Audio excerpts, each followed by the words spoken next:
Olá, tudo bem com vocês? Meu nome é Alex Giacomini e a minha palestra de hoje é sobre a interdisciplinariedade na área de estética. Primeiramente, eu gostaria de agradecer o convite do Conbraçal. Eles realmente estão sendo inovadores nessa questão dos congressos online, já realizaram congressos de biomedicina ou de farmácia, ou também de fisioterapia, nutrição, e eu acho que é algo muito bom, muito importante, porque cada um pode assistir da sua casa, você não precisa se deslocar.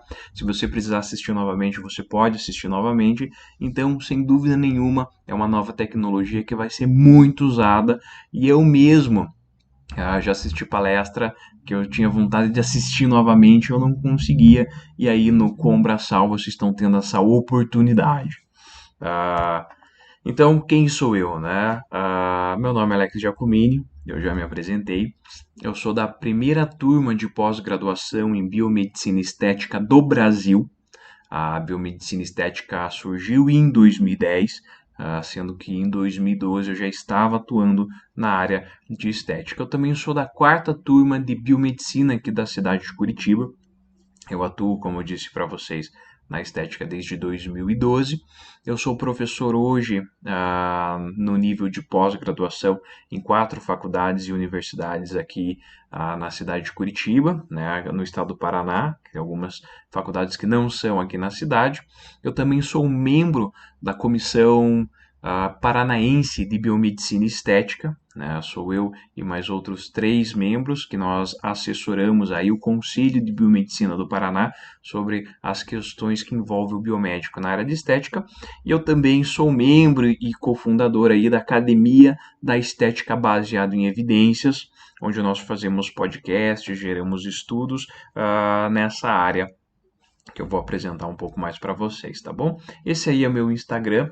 Eu sempre gosto de brincar falando que é trabalho humilde, mas é trabalho honesto, né? Eu não tenho 19 mil seguidores, 200 mil seguidores, mas os seguidores que tenho eu não comprei, são seguidores realmente meus, tá?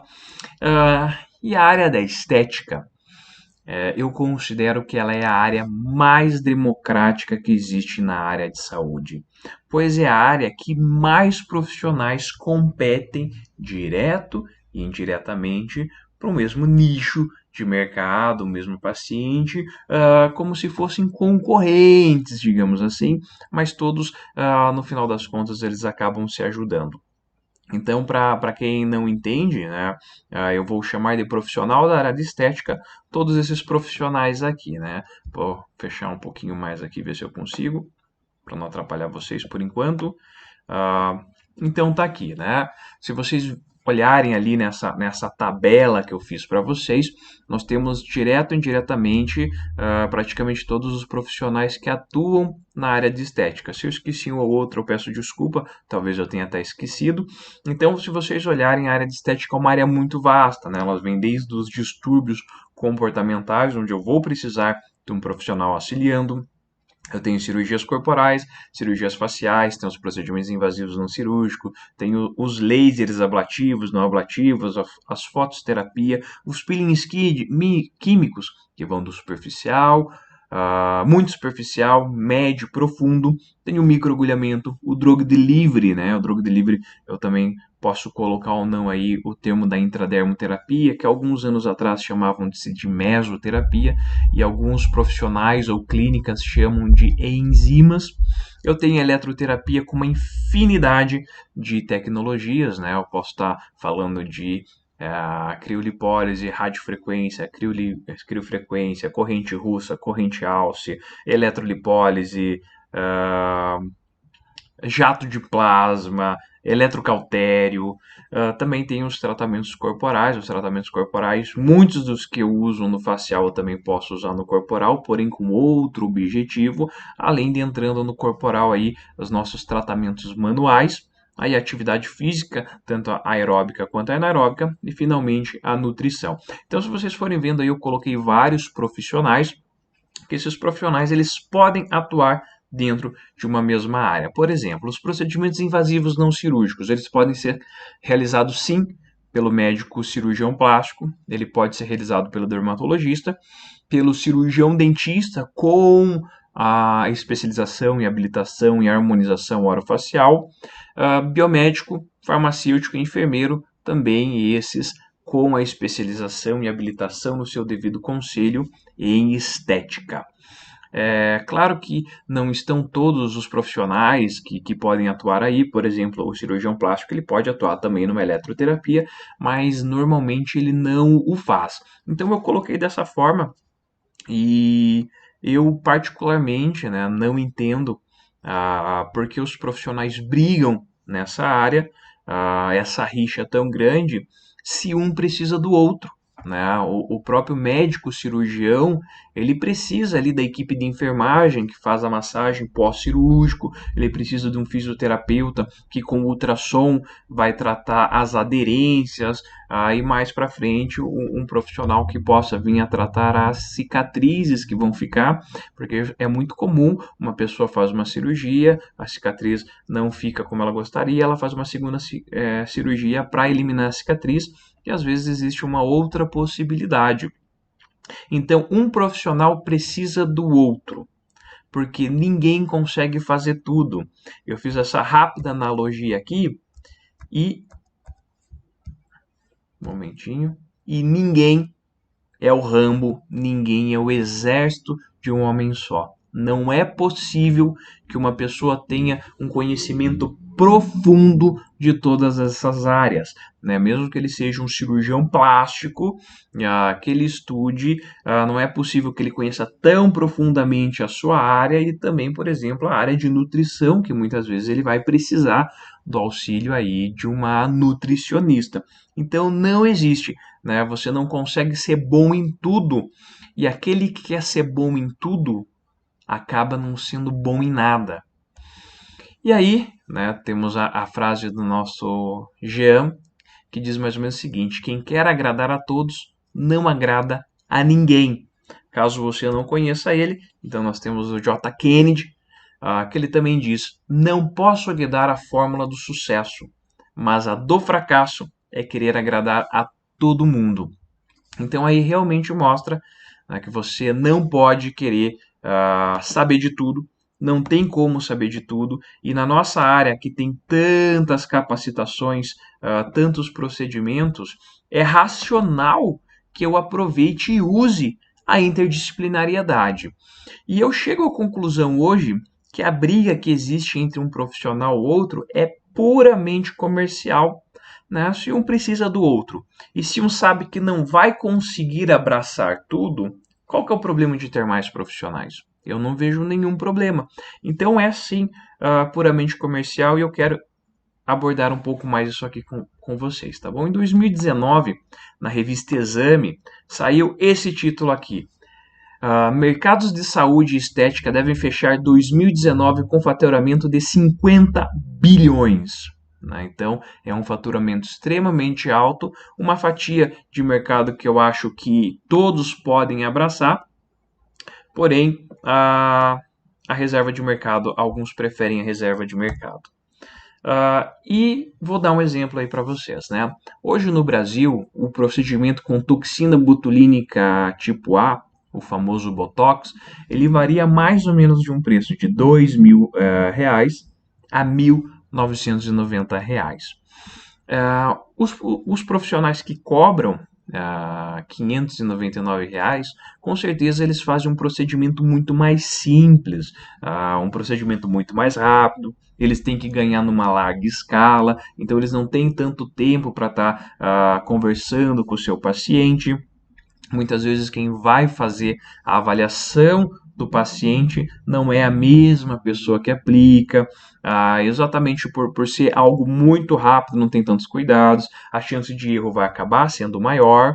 E o profissional que cobra R$ 2.000, o procedimento ele tem que ser um procedimento mais complexo, tem que ter empatia do profissional. O profissional ele tem que atender esse paciente do começo ao fim, ele tem que apresentar resultados melhores, né? Pode ser não necessariamente o resultado final, mas a forma de demonstrar esse resultado, uma foto de antes e depois, um book, né, com as fotos de antes e depois desse paciente, ele tem que apresentar diferenciais, o marketing da experiência. Isso justifica um profissional cobrar R$ 2.000 e outro cobrar R$ 599. É o que ele coloca a mais nesse serviço que vai trazer isso. Então não basta você achar que você é bom. As pessoas não vão achar que você é bom porque você pensa que é bom. Ou você tem que ser muito bom, ou você tem que parecer ser bom.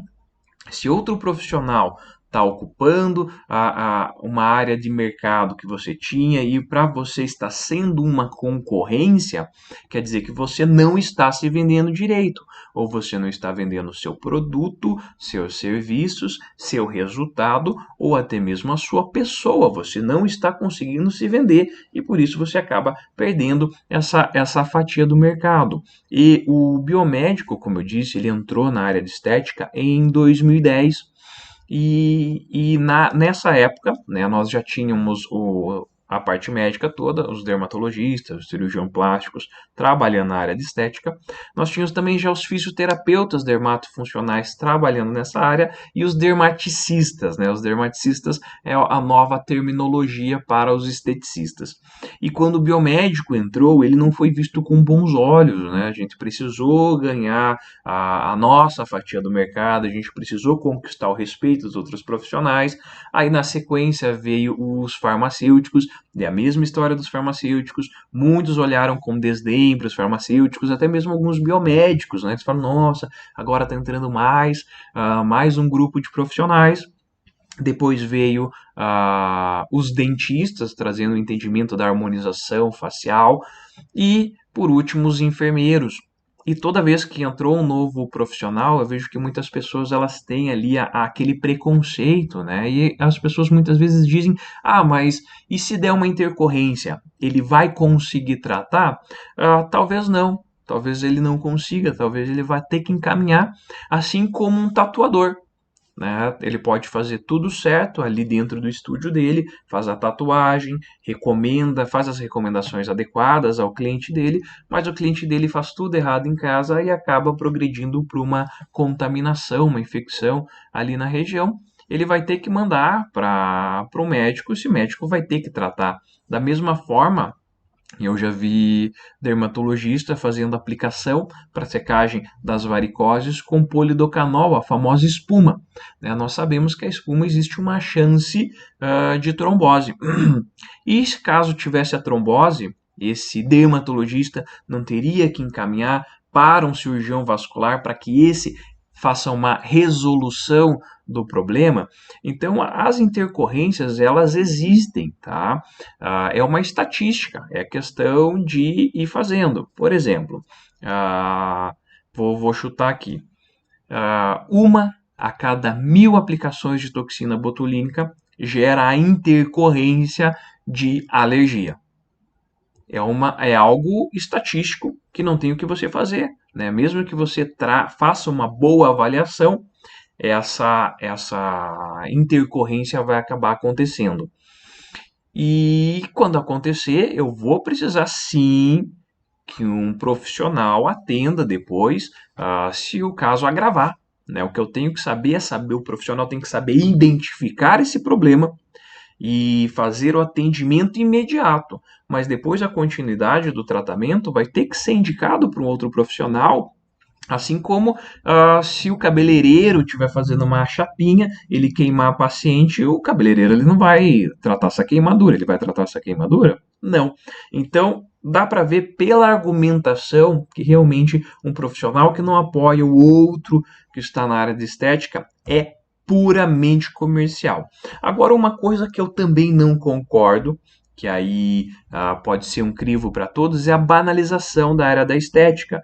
Existem muitos cursos de final de semana, onde é sexta, sábado e domingo, e dali o profissional acha que sai habilitado para atuar em determinada área. Eu acho que todos os profissionais que atuam na área de estética, eles têm que ter a área de estética como processo fim. Então, a estética não pode ser vista como algo a mais para eu ganhar no meu faturamento. Então, antigamente, a área de estética ela era, né? Ela era algo, um extra para um profissional. Então, o profissional fazia ali os atendimentos dos pacientes dele, o paciente vinha com uma mancha e ele simplesmente fazia uma receita para ele tratar em casa. Hoje não. Hoje ele tem que ser especialista na área de estética. Se ele é especialista na área de estética, então ele tem que fazer uma especialização, uma pós-graduação. E aí que entram os problemas dos cursos de finais de semana. Que os cursos de finais de semana, eles podem até abordar uma técnica para você, mas eles não vão conseguir abordar todo o contexto, né, de como abordar o paciente, as intercorrências, as soluções dessas intercorrências, e quando um profissional ele faz a sua especialização, na própria especialização isso está abordado. E aí eu também sou contra as especializações, as pós-graduações 100% online nessa área. Não tem como. Na área da estética, os professores eles têm que ser experientes no que eles estão fazendo, ao mesmo tempo ter uma boa carga acadêmica, porque na estética, se eu falar de um assunto sem realizar ele, é falácia. Na estética, a prática é fundamental. A prática aliado à formação acadêmica. Então, num curso online, eu não vou conseguir abordar todo esse contexto que a área de estética hoje exige. Hoje, a área de estética é uma área extremamente complexa. E também um outro erro dos profissionais da estética é não usar a estética baseada em evidências. A própria saúde baseada em evidências é algo que está sendo abordado somente agora.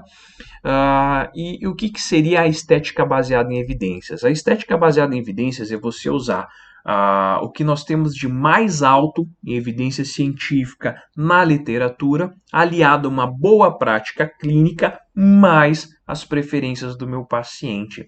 E se o profissional não se põe como realmente um especialista da área de estética, essa é a minha área afim, essa é a área que eu estou focado, realmente ele não vai conseguir trazer resultados satisfatórios e ele vai ter muitas intercorrências, porque ele não vai ter a vivência. Então é aquele famoso fazer por fazer. Na estética eu não posso mais fazer só para ter uma renda extra ou simplesmente vou fazer para fazer porque eu tenho a capacitação. Existe até mesmo histórias dos representantes de toxina botulínica que vão até o consultório, eles ensinam o profissional a fazer a aplicação da toxina botulínica e pronto. Só que é claro que esse profissional que aprendeu em algumas horas com o fornecedor, ele não vai saber fazer um arqueamento de sobrancelha, por exemplo, ele não vai saber lidar com todas as intercorrências. Se o resultado não ficar bom, ele não vai entender por que não ficou bom, porque é complexo sim. E aí o procedimento fica banalizado, né? Muitos pacientes vêm no meu consultório, eles falam, olha, eu não queria realizar a toxina botulínica porque eu fico sem expressão, ficou uma coisa estranha, porque eu já vi uma tia, uma irmã que ficou desse jeito. Sendo que a toxina botulínica hoje nós entendemos que ele é uma entidade. Toxina botulínica não tira ruga de ninguém. Toxina botulínica é estritamente para prevenir as rugas. Então, a partir do momento que as rugas começam a vir a aparecer, eu já posso aplicar a toxina botulínica. E passando aí, tá, as vantagens de tantos profissionais nessa área. Tem profissionais de áreas diferentes, culminando na área de estética. A vantagem é que você tem uma estética mais humanizada. Então, hoje em dia, o profissional, o cliente vem, você realmente tem que dar uma assistência, você tem que fazer uma consulta estética, ou a famosa avaliação, né? Mas eu prefiro chamar o termo de consulta, porque a avaliação fica uma coisa muito simples, porque realmente é uma consulta, né? O paciente tem que entrar ali, você tem que explicar todos os pormenores, muitas vezes você tem que fazer uma receita para ele sair dali diferente do que ele entrou. E ter tantos profissionais e ter aumentado a concorrência obriga o profissional realmente se dedicar.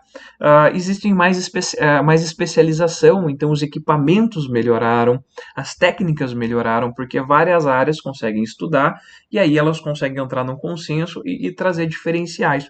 E também tornou a estética mais acessível.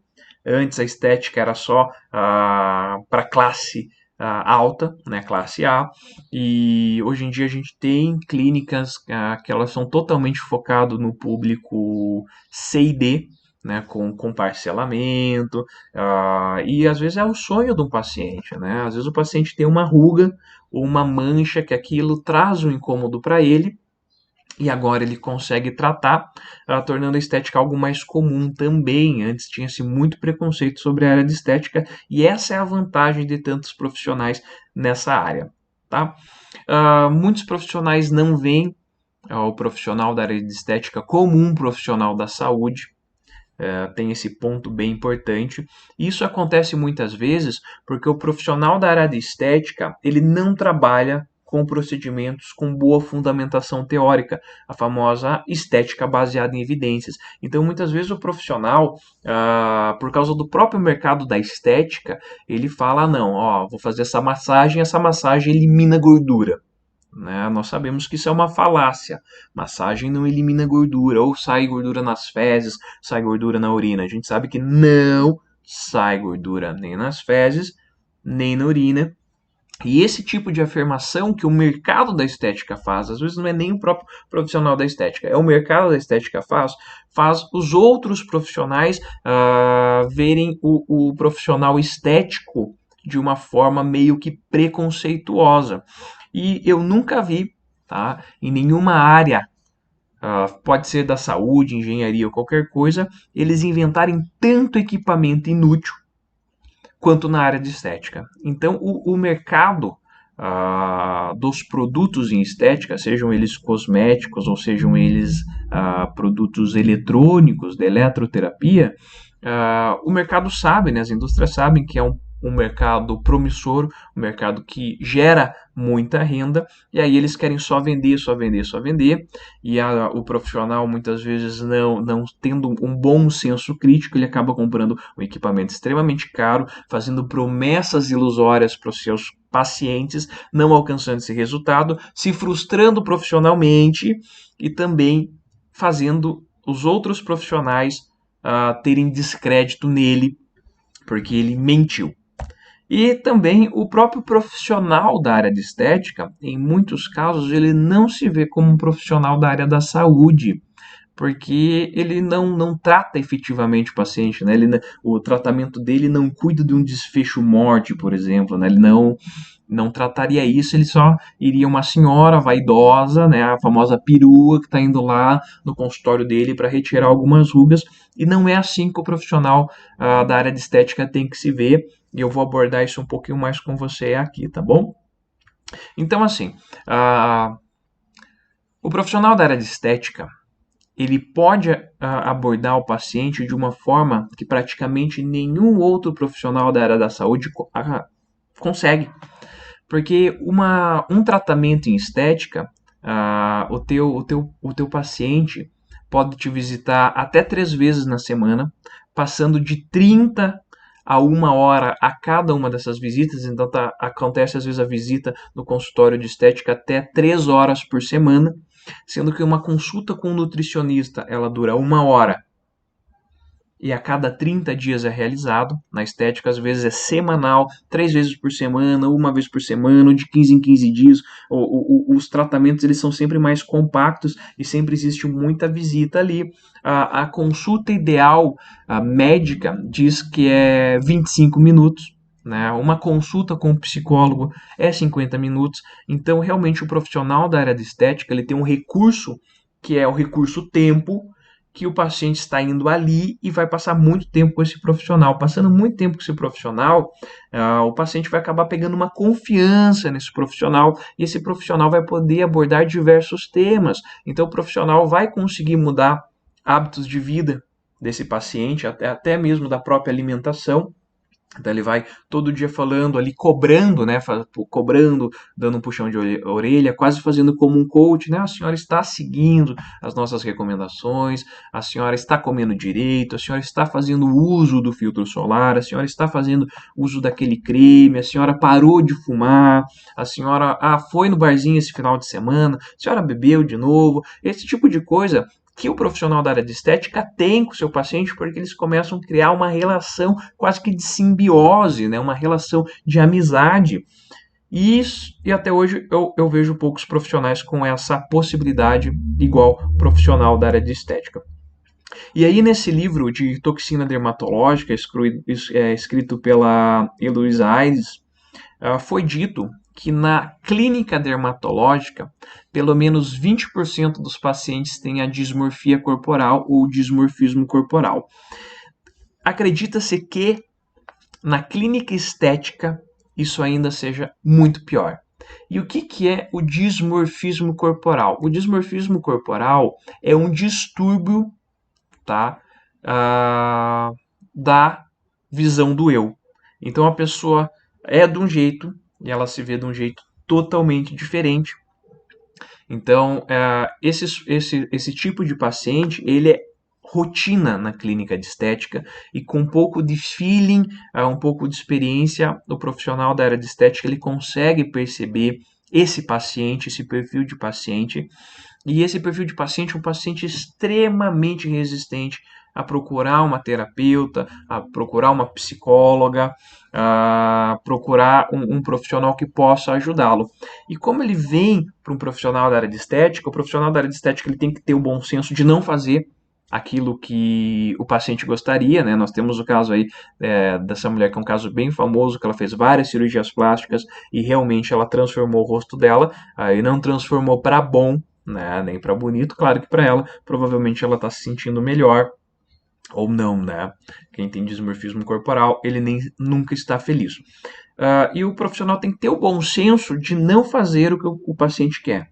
Mas ele pode sim melhorar alguma questão, né? O paciente tem uma ruga no canto do olho, ele pode fazer o tratamento, a paciente pode ir ali na clínica e toda a visita ele vai conversando com o paciente, mostrando, olha, você não é desse jeito que você está se vendo, eu já vi pacientes com isso, eu tenho uma indicação para você, tudo com aquele cuidado. Porque se ele for muitas vezes para um outro profissional, às vezes a abordagem do outro profissional, talvez uma nutricionista ali que não tem tanto cuidado, não tem a questão do toque, porque não tem a questão do toque, né? A nutricionista, ela só precisa prescrever, basicamente mandar. Já na estética não, na estética tem toda a questão do toque, fazer uma limpeza de pele, vou fazer uma massagem, vou fazer alguma coisa, vou colocar um aparelho, tem todo esse sistema de relaxamento que é como se o paciente ele descesse barreiras e ele vai abordando, olha, tem uma colega, tem assim, tem assado, e você consegue convencer esse paciente que tem o dismorfismo corporal, que provavelmente isso traga um grande sofrimento para a vida dele, que ele vá num profissional adequado e se trate. E o profissional da área de estética, ele pode ser um profissional preventivo. Por que um profissional preventivo? Porque nesse livro aí, que é um best-seller, muitos psicólogos talvez já estejam reconhecendo esse livro, que é o Rápido e Devagar, Fast and Slow, em inglês. Esse livro fala da forma do pensamento humano, que nós temos a forma 1 e a forma 2. A forma 1 é a forma rápida de pensar, então uma forma emotiva, e o ser humano evoluiu com essa forma rápida. E por que ele evoluiu com essa forma rápida, né? Então ele estava lá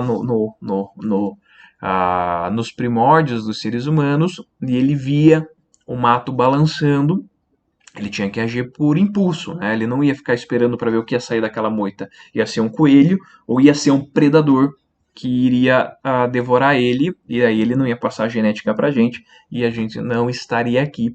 Então, a nossa mente ela tende a ser decisões rápidas, decisões imediatas, e o sistema 2, que é o sistema devagar, é algo que você calcula, que você pensa para o futuro, mas a maioria das nossas decisões são decisões de emoção, e depois o nosso cérebro ele fica tentando colocar razões para aquela nossa decisão. Decisão de compra é puramente uma decisão de emoção, e depois nós só ficamos trazendo justificativas para isso.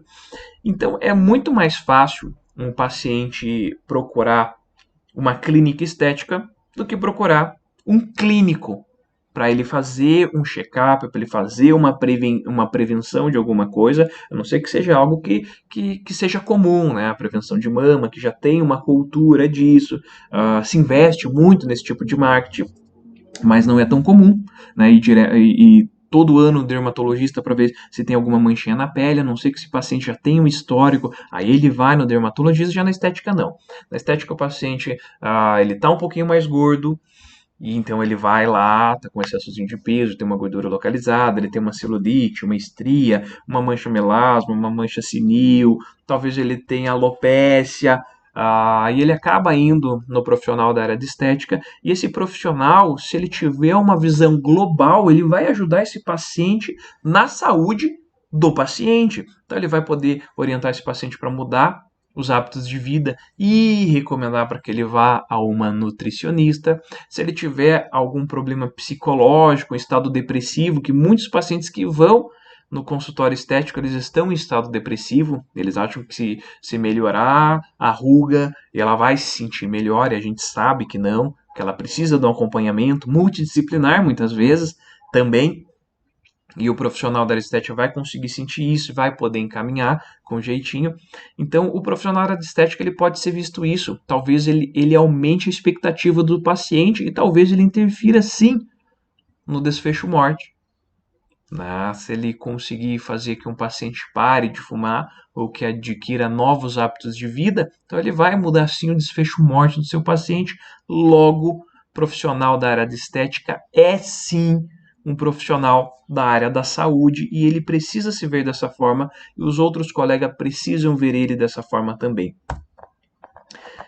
Então, casos obrigatórios aí que eu vou precisar ter condutas multidisciplinares, né? Então, no distúrbio da autoimagem, que acontece muito nos consultórios estéticos, eu vou precisar sim de uma psicóloga, de uma parapsicóloga, ou de uma terapeuta, ou de um outro profissional que possa auxiliar esse meu paciente.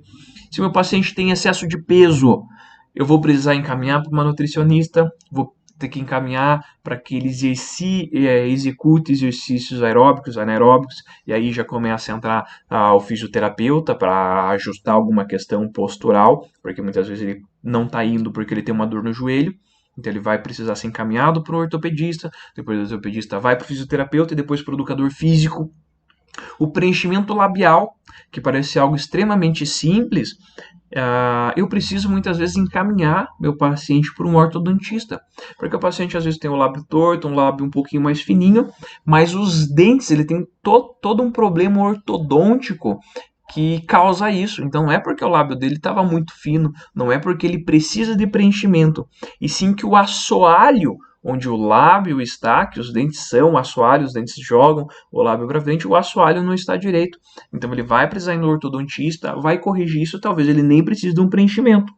Tem que ter esse olhar. Na acne, se for uma acne vulgar, se for o grau 3, grau 4 da acne, obrigatoriamente a gente precisa da ajuda do dermatologista. Ou o dermatologista pode solicitar ajuda de um profissional da área de estética, porque nem todo dermatologista ele quer atuar na área de estética. Então ele pode fazer todas as recomendações medicamentosas, ele pode encaminhar numa clínica estética que os resultados vão melhorar em muito. Problema postural, a gente já conversou aqui, que os profissionais adequados para o problema postural é o educador físico e o fisioterapeuta, e às vezes a pessoa está com uma gordurinha em determinado lugar, é totalmente uma questão postural, né, de você encaixar o quadril, de você fazer um movimento adequado, e esses problemas posturais eles podem ser pelo próprio sedentarismo, pois os músculos eles são agonistas e antagonistas, e se um músculo está mais forte que o outro, você acaba tendo uma mudança postural que pode afetar no futuro do teu paciente. Então, teu paciente veio tratar uma gordura localizada do flanco esquerdo e você identifica ali um desvio de coluna do teu paciente que ele nem sonhava que tinha, porque ele não tinha dor, ele ia ter dor daqui 20, daqui 30 anos, e às vezes o desfecho ia ser um desfecho bem mais complicado de resolver, e você já fala para ele, olha, você tem um problema aqui, você vai precisar encontrar determinado profissional, a gente vai poder tratar, claro, essa gordura, porque se ele vir tratar gordura, você vai ter que tratar gordura, mas se você tratar a sua questão postural, vai melhorar muito na sua vida, no seu futuro, e também essa gordurazinha vai melhorar bastante. E os cirurgiões plásticos, né? Tem caso que infelizmente é só plástica e o profissional ele entra muitas vezes em descrédito, profissional da área de estética, porque ele acha que ele pode resolver tudo. E não pode resolver tudo, né? Existe uma limitação que o profissional da área de estética tem. Tem alguns casos que é apenas cirurgia. Então, se a diástase, né, for uma diástase muito grande, e o que é a diástase?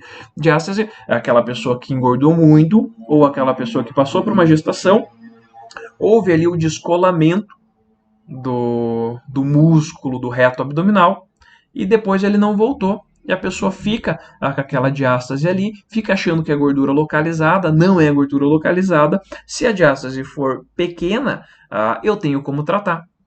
Com a própria estética eu tenho como tratar. Mas se for muito grande, eu vou precisar de cirurgião plástico. Uma paciente que fez bariátrica e perdeu muito peso, ela vai precisar fazer uma cirurgia plástica para retirar o excesso de pele. Não adianta o profissional da área de estética achar que ele vai dar conta disso com fio de sustentação, com colágeno, com radiofrequência ou qualquer coisa do gênero, porque ele não vai dar conta. E aí, as áreas que eu já tenho histórico, tá? Que é usado aí a interdisciplinariedade na área de estética. Então, hoje, algumas clínicas aqui no Paraná, eles têm a estética paliativa. Se fala muito hoje da medicina paliativa, mas existe a estética paliativa. E médicos oncologistas, eles começam a recomendar hoje que os pacientes eles vão tratar questões estéticas. Porque o paciente, quando ele vai no oncologista, ele já vai sabendo o que ele está procurando ali. Quando dá o diagnóstico, muitas vezes ele já sabe. Mas o que ele fica preocupado, eu vou perder meu cabelo, eu não vou poder passar minha maquiagem, vai mudar meu rosto, vai mudar não sei o quê. Isso acontece, esse tipo de pergunta. E os médicos eles têm percebido que os pacientes que realizam procedimentos estéticos, eles são mais responsivos ao tratamento, ou muitas vezes eles têm até uma adesão melhor ao tratamento. E na estética paliativa, os próprios esteticistas eles estão entrando aí nos hospitais. Existe um hospital, o Unimed, se eu não me engano, do Maranhão, que ele tem dentro do hospital um profissional esteticista exatamente para ele trabalhar com a estética paliativa. E o relato desse profissional é o seguinte, que ele é o profissional mais bem recebido. Porque entra lá o fisioterapeuta e o paciente pensa, ai meu Deus, vou ter que fazer esse exercício dolorido de novo. E aí quando entra o profissional de estética, o paciente fica todo alegre e fala, nossa, esperei o dia inteiro para esse momento, eu esperei a semana inteira para esse momento, para estar com você aqui, para você estar me ajudando. E no meeting de estética de 2018 que teve aqui no Paraná, teve um caso muito legal de uma profissional que ela contou um caso de uma paciente que ela estava em estágio terminal de câncer e ela estava totalmente demasiada e ela chegou para a mãe dela e falou, mãe, eu sei que eu estou indo embora, eu já aceitei isso, não tenho problema com isso, mas eu não queria me despedir dos meus amigos, dos meus familiares com esse rosto porque eu não estou me reconhecendo. Então a autoimagem é muito importante talvez nesses casos, porque a gente sabe que vai acabar acontecendo desfecho morte, mas a gente tem que humanizar esse paciente, né? A gente não precisa tentar prolongar o que vai acontecer, mas nós temos que fazer isso acontecer com uma humanização, com respeito ao paciente. E a estética paliativa traz isso. Então essa família procurou um profissional da área de estética. Esse profissional foi lá, fez uma drenagem facial que desinchou muito o rostinho dessa paciente e ela ficou muito feliz para ela poder se despedir dos seus parentes e amigos. E os familiares até falaram, se eles soubessem que esse tipo de tratamento existem, eles teriam pedido muito antes. Não teria chegado nesse momento, né? Que às vezes ela não queria receber visita para não ver ela com aquele rosto que ela não se reconhecia. No pós-cirúrgico também, o profissional da estética pode ser muito bem-vindo, só não na cirurgia, não além da cirurgia plástica, nos outros tipos de cirurgia, porque o profissional ele pode cuidar de aderência, que pode causar um problema futuro, ele pode cuidar de uma cicatriz, como eu falei lá no começo, né? Aquela cicatriz que muitas vezes fica incomodando o paciente por muito tempo, por muitos anos, ele pode ser encaminhado para um profissional da área de estética. O profissional da área de estética, usando o maior nível de evidência científica, alcança grandes resultados na questão de cirurgias. No pós e pré-parto, né, na gestação, existe hoje a estética especializada nessa parte gestacional, então com a drenagem linfática, porque muitas pacientes no momento da gestação elas ficam extremamente demasiada, ela tem todo aquele desconforto de estar grávida, e no pós-parto ela pode ter o problema de diástase, ela pode ter o estado depressivo, a depressão pós-parto, que pode ser amenizada sim por um procedimento estético. O procedimento estético ele traz bem-estar, ele traz aquela sensação boa. O procedimento estético, o profissional da área de estética, ele muda o estado mental. Porque nós pagamos tanto para o Messi, porque nós pagamos tanto para o Neymar, para piloto de Fórmula 1?